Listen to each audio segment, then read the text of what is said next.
Assalamualaikum warahmatullahi wabarakatuh. Niche Tij English B1, page number 18. Look at the pictures and write the first letter of their name. इस page में एक activity है कि तस्वीरें दी हुई हैं।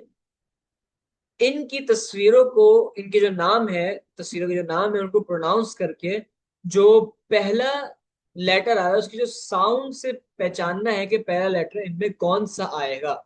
जैसे यहां पर है एंट।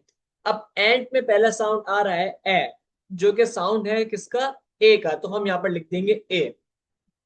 ऐसे ही लायन, लायन में पहला साउंड आ रहा है ल, जो कि है एल का साउंड, तो हम यहां लिखेंगे एल।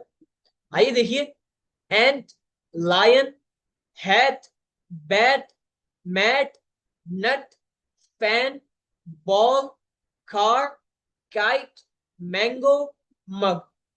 फिर से, ant, lion, hat, bat, mat, nut, fan, ball, car, kite, mango, mug. उम्मीद है आप लोगों को ये सबक समझ में आ गया होगा।